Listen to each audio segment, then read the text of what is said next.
Hi everyone, this is Kim with Stones Hill Homestead. Welcome back. Today we are working on tomatoes to prepare tomato sauce for the pantry. We've quartered them up as you see here, and we're cooking them down. Angie, my daughter-in-law, is joining me today, and she is learning how to can, as she has never done this skill yet.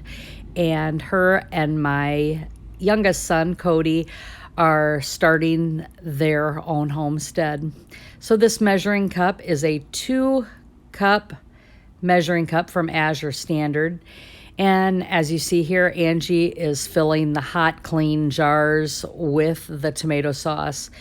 It took us quite a little bit to cut down this to half, making that tomato sauce. We did not add any spices other than salt and lemon juice for the canning process. And she's already placed a tablespoon of lemon juice in each jar, as well as Redmond's real salt.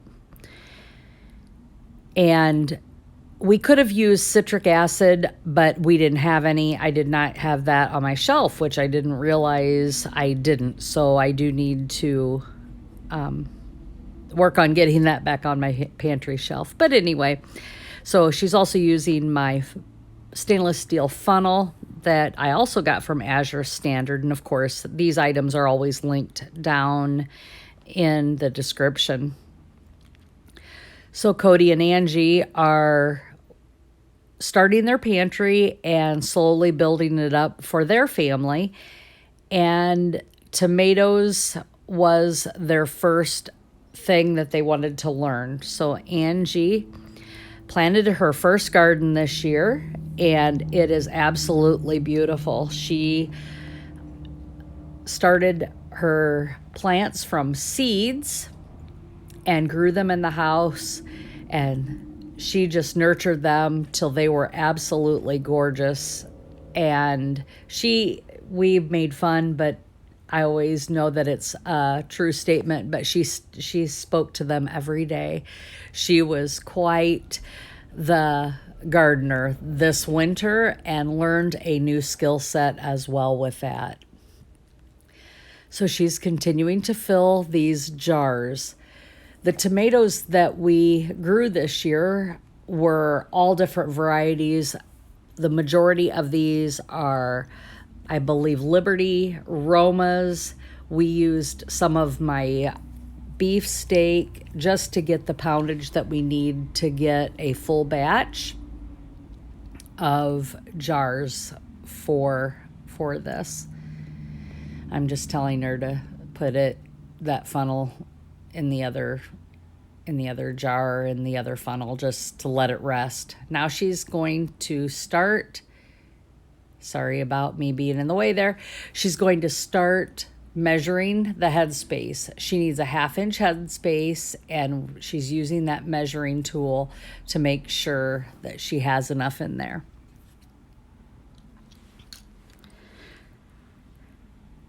She's at here, you watch her where she actually is adding the lemon juice. We thought we had enough jars prepared, but we didn't. So she's adding a teaspoon of lemon juice. And we're using the bottled lemon juice from the store, not what I get from Azure Standard for this. Just because this is open and we do need to use it up. So it's not a big deal. You can use whatever lemon juice you like, but we are adding it for the acidity in it. And it's a nice preservation piece in here. And here we're adding my Redmond's real salt.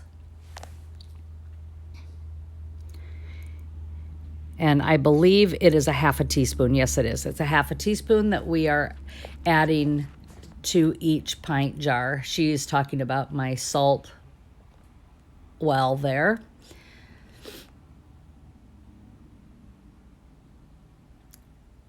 And back to filling these jars. So we have had quite the weekend. I have several other videos that I have posted this week of preservation projects. As many of you know, I do work third shift, and I've been picking up overtime, and I work in a sleep center. So as many of my patients always ask me, you watch us sleep all night?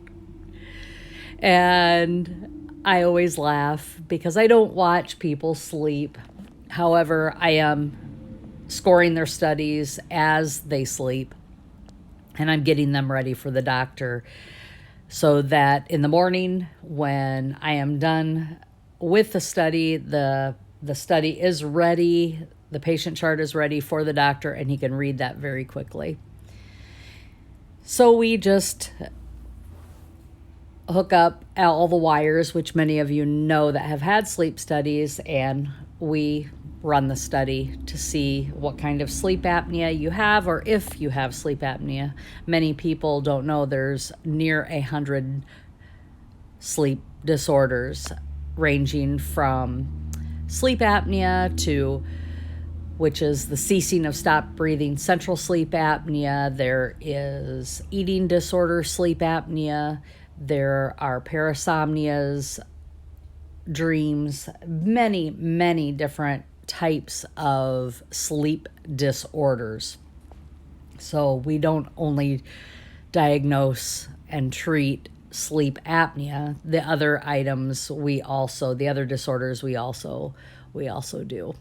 So here you see Angie. She is continuing to get that 1/2 inch headspace. She's measuring every jar. She is a wonderful student. But she is measuring each jar and trying to find a place to put her funnel so she doesn't have it sitting in her way.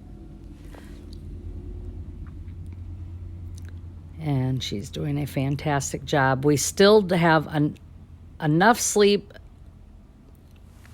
Boy, I'm talking about sleep. We still have enough tomato sauce to fill another jar. So I believe we're going to end up filling a quart jar here. So she's getting them all lined up and out of the way, making it more organized here, just so you can see them better. And we decided we probably need one more jar. So she's getting the lemon juice, and she's going to fill that quart jar so we can have one more jar, and we will be able to can these all at one time. I have 2 water bath canners, and that is how we'll be processing these today. And she's adding 1.5 tablespoons, I believe, to this jar. Or is it 2? It might be 2. It is 2. Yep, 2 tablespoons to this jar. And then she will add a full teaspoon of salt to this jar of tomato sauce.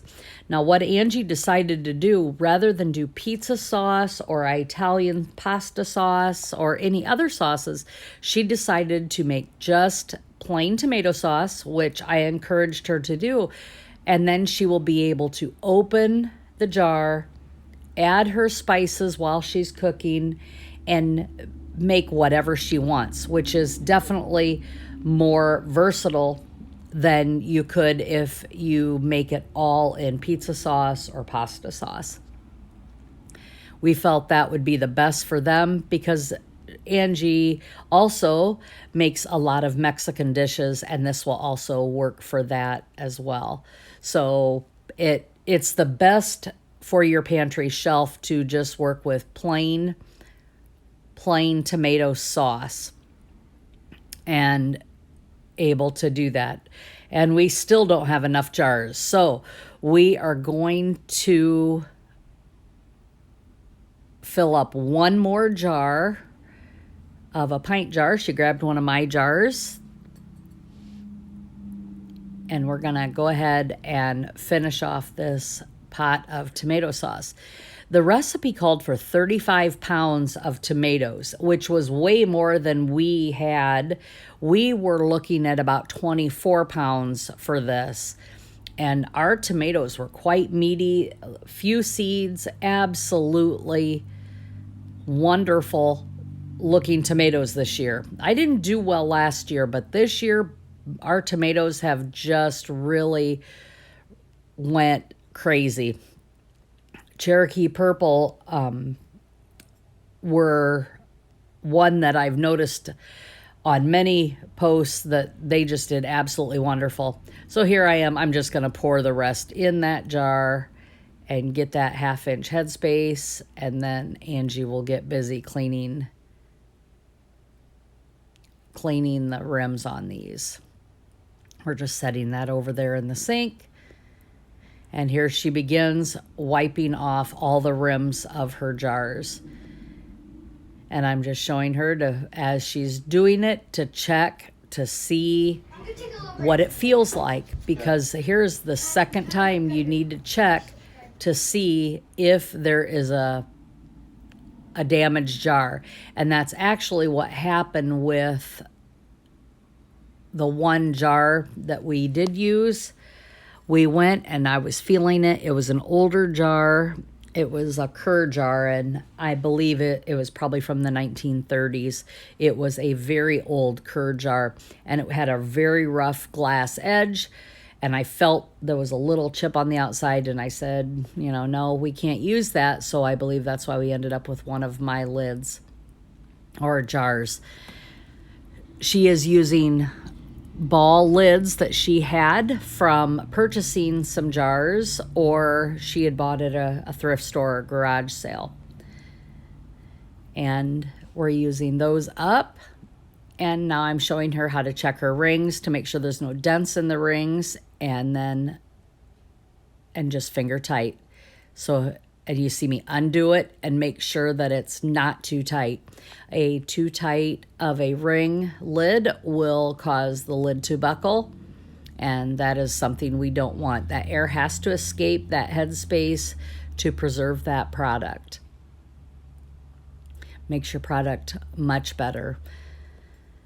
After working so hard, you don't want to lose product because you've over-tightened your lids before going into the water bath.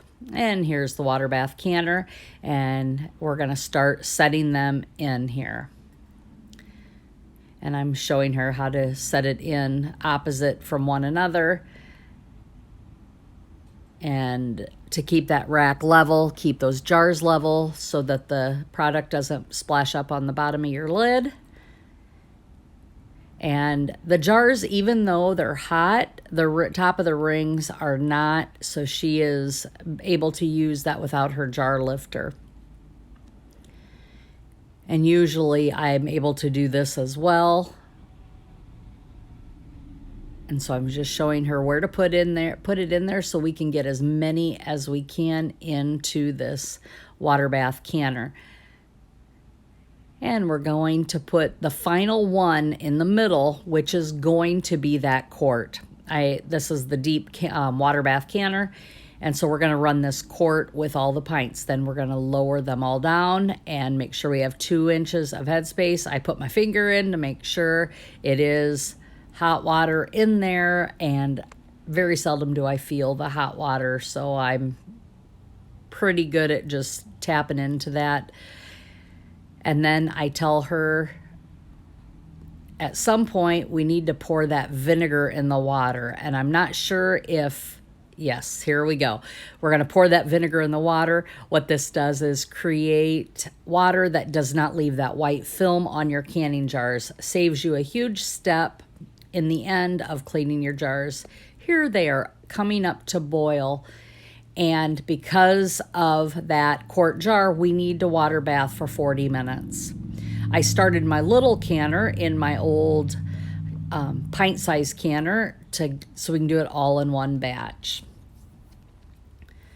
And here we are. Angie is now done. We have completed the canning process. Here's those pints. Look how beautiful those are. Wow. They are absolutely beautiful. She's pulling those jars out with the jar lifter, and she's taking them across the kitchen to set them on a towel.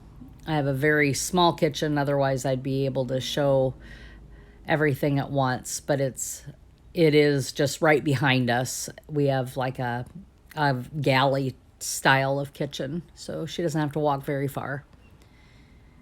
And we're still waiting on the big one to to cool down more. Now we've lifted those out of the water and we let them set for a little bit just to bring them down a little bit more because they are still bubbling. We don't want to bring them out too fast and cause any kind of siphoning and or thermoshock. So here she is. She's lifting out the jar, and I'm telling her to lift straight out and to not tip that jar. We don't want to get that product on the bottom of the jar. There's water on the tops of these jars from the water bath canner. So you never want to push down the lid and create a false seal. You want that to do it naturally on its own. That way you know for sure that the seal has a good seal, that it has happened, and that is the best way to do it. And here we are. We are done with our canning. She ended up, I believe, with 10 pints, 1 quart. And they absolutely look beautiful. Thanks again, everyone, for joining us. We had a great day. And as always, be blessed and laugh as much as you breathe.